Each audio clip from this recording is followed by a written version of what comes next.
नमस्कार, विंध्य भारत में स्वागत है आपका। मैं आपके साथ अंशिता गुप्ता। शुरुआत करते हैं एक खास खबर के साथ। महंगाई के साथ किसानों की समस्या भी इन दिनों सिर चढ़कर बोल रही है।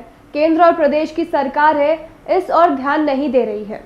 उसे आम आदमी से कोई मतलब नहीं। जनता के बीच में विंध्य भारत की टीम जब पहुंची तब ये बात निकल कर सामने आई। आइए आपको सीधे लेकर चलते हैं जनता से बातचीत करते हुए विंध्य भारत की टीम के पास और सुनते हैं किस तरह से महंगाई और बेरोजगारी, किसानों की समस्या को लेकर क्या कुछ बातचीत हो रही है। नमस्कार, आप देख रहे हैं विंध्य भारत।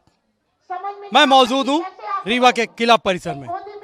यहाँ पर जैसा कि आप अपने टीवी स्क्रीन पर देख पा रहे होंगे, महामृत्युंजय का मंदिर है, दुनिया का इकलौता मंदिर है। यहाँ साथ ही हमारे साथ कुछ वरिष्ठ समाज सेवी, वरिष्ठ नेता मौजूद हैं। देश के वर्तमान हालात पर हम इनसे जानने समझने की कोशिश करेंगे क्या है इनका विचार।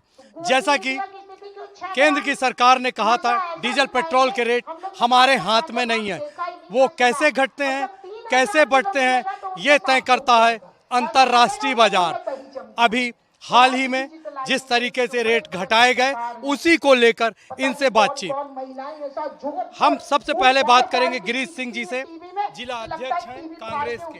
गिरीश सिंह जी, मेरा एक छोटा सा सवाल है, जिस तरीके से अभी डीजल पेट्रोल के रेट घटाए गए, आप क्या कहेंगे इसके बारे में?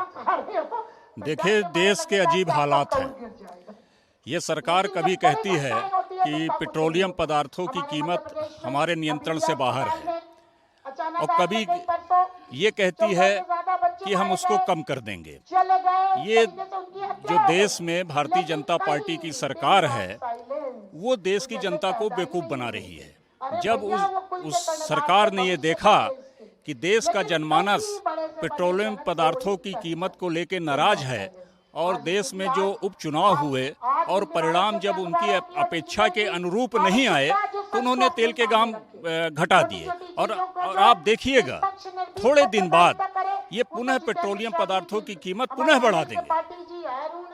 चुनाव को जो भी वहां पर रिजल्ट मिला उसका रिजल्ट आपके सामने है, ये कुछ कहना था गिरीश सिंह जी का। बबीता जी, आपका क्या कहना है इस बारे में?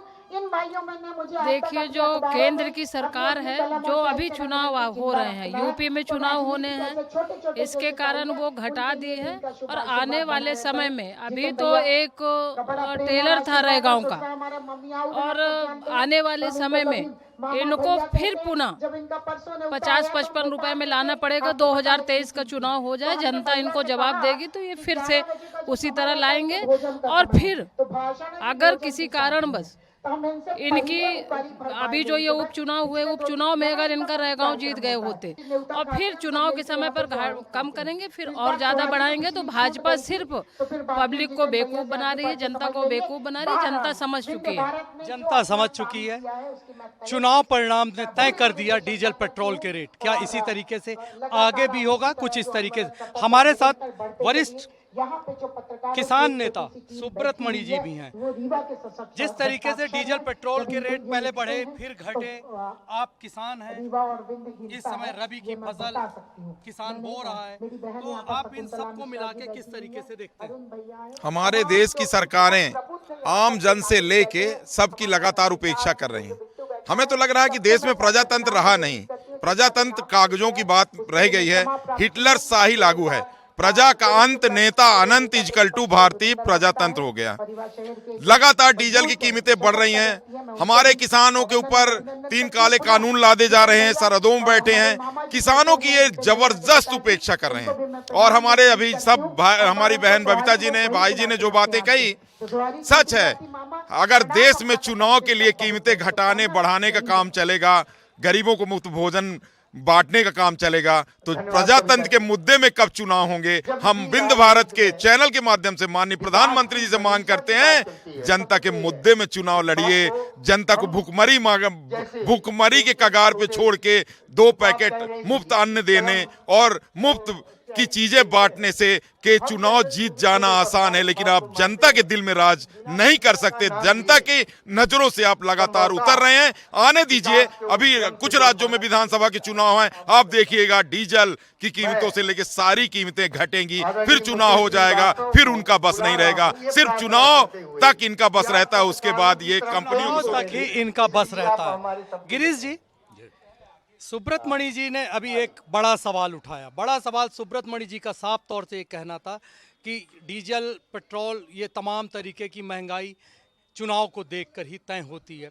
इन्होंने बीच में एक बात कही थी मुफ्त अनाज की, तो मुफ्त अनाज की योजना अब सरकार बंद करने जा रही है, तो उसको आप किस तरीके से देखते? देखिए, अजीब बात है कि न तो इस देश से गरीबी खत्म हुई और न इस देश में गरीबों की संख्या कम हुई, लेकिन सरकार अजीब फैसला ले रही है कि जो एक बार सरकार तय करती है जो पूर्व से चला आ रहा है। आज भारतीय जनता पार्टी की सरकार है, जब यूपीए मनमोहन सिंह जी की सरकार हुआ करती थी तभी से देश में ये व्यवस्था लागू थी कि जो गरीब वर्ग है उनको मुफ्त का अनाज दिया जाए, और देश में उसका कानून भी बन चुका है।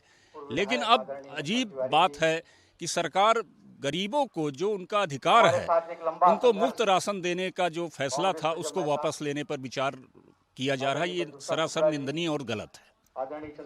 जिस तरीके से केंद्र की सरकार मनमाने रवैये अपना रही है, उसका रिजल्ट उसको चुनाव में, जो भी चुनाव हुए थे उपचुनाव, उनमें उसका असर उसको दिखा। इसी के चलते डीजल, पेट्रोल और तमाम तरीके के रेट घटाए गए। इन तमाम लोगों का साफ तौर से कहना था निकट भविष्य में जो भी चुनाव होंगे, अगर भारतीय जनता पार्टी उसमें हारती है तो डीजल, पेट्रोल, ये तमाम तरीके की महंगाई में और कमी आएगी। हम महंगाई के मुद्दे पर लगातार नजर बना के रखेंगे और इस पर जो भी होगा आपको आगे चल के इस बात से लगातार अवगत कराते रहेंगे। तब तक अपने मेजबान जावेद अंसारी को दीजिए इजाजत। फिलहाल आज की खबरों में इतना ही। देश दुनिया की तमाम खबरों के लिए बने रहिए हमारे चैनल के साथ। नमस्कार।